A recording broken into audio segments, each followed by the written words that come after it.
Schab here.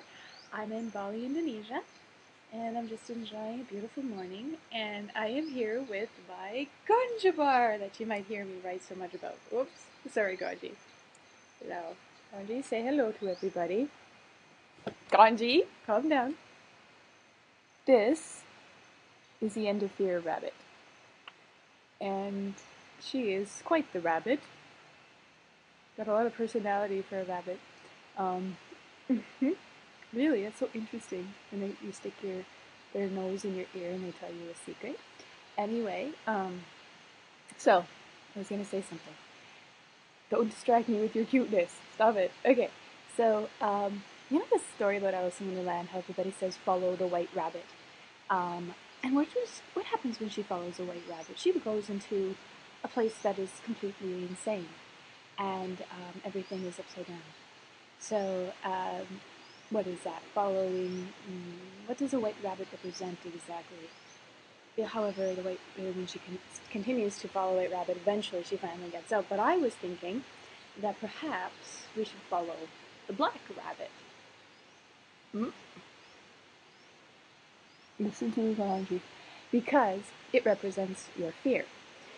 And when we follow our fear, then I think we can avert the crazy insanity land, which I have seen with Diego, who, because he has lived his whole life following his fear, and speaking of fear, top falling down in the video, but then it would never make YouTube. Anyway, so when you live your whole life not following your fear, wanting to understand it, then you're free from it. Then you can no longer be consumed or held by it, or living with the insanity inside your head. Unfortunately, you have to deal with it outside, and that's extremely annoying and frustrating, but at least you are better equipped to be able to handle it.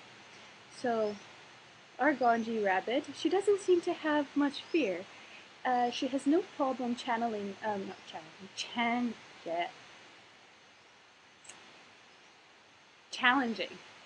that's it, dogs, even if they are much, much bigger than her. I have learned that rabbits actually can growl, well, this Ghonji does, and Ghonja-Bhar is her actual name. Nothing to do with MJ. No, it's a planet of rabbits. Anyway, so she is not afraid of dogs at all. She will growl, and she will try to attack and even charge them, and dogs will actually be scared of her and run away. So I felt she would be a great example or a role model for the end of fear. Maybe even taking a bite out of the I Ching logo that we have, inspired by the show Lost, which is actually a very interesting story, the correlations between the End of Fear project and Lost, which I will get into in my blog. I started writing my blog recently, 62 pages of how I met Diego in the first 2 months of our life together, and all the things that went with it for you guys to better understand my changes, I guess, and also understanding Diego better as well. It's been very, very helpful, and I've gotten a lot of people giving me wonderful feedback saying that it's absolutely addicting and really exciting and very, very funny as well. And so it doesn't matter if it's 62 pages, they just seem to want more, so they're all waiting on me to do the next one. Even if it's not edited, it doesn't matter, they still want to see it. So I'm working on the next 2 months. I'm doing 2 months at a time, but I'm kind of a year behind. Ghonji is also, she eats meat. Rabbits are omnivores, so they pretty much eat anything. And I've seen her eat anything, such as Diego's given her wine, and she likes that. She eats meat, she eats sandwiches, she eats pizza. She really likes pizza. Actually, she gets upset if we don't give her pizza, and she knows we had it, because you can't fool her. And looks just like Diego, hey? This is a Diego rabbit. That's how I ended up getting her. I said I like a rabbit that's just like Diego, and this is who they brought for me. But anyway, so she got upset when we didn't give her pizza one day, and so she decided to pee on our bed.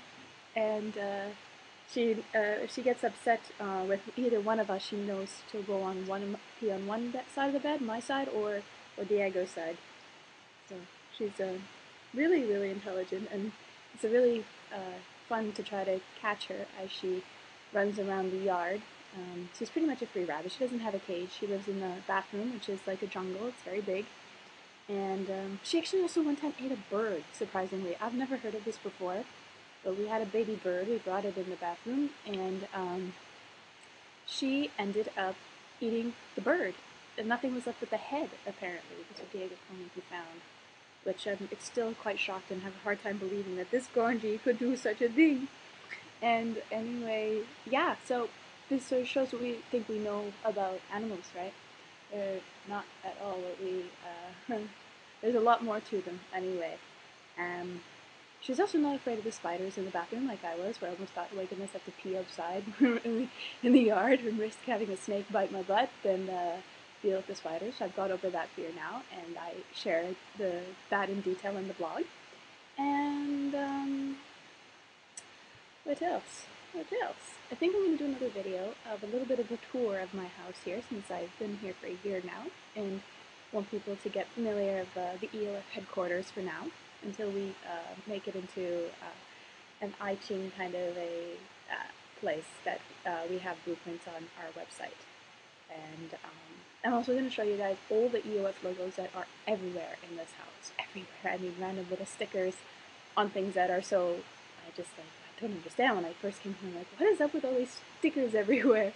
And anyway, yeah, that will be a video to come. I just wanted to say hello because I haven't done a video for a while. I will also be, because I like to read so much, I will be reading my blogs to you guys as a story. Also the orientations, which will be available maybe on audio too for people, but even the orientations I will be reading as well, because I know not everybody wants to read or is able to read and prefers to have listen to something before going to bed or driving or walking in the forest. So, yes.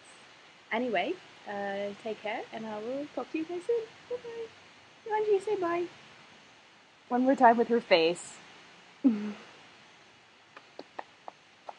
Okay.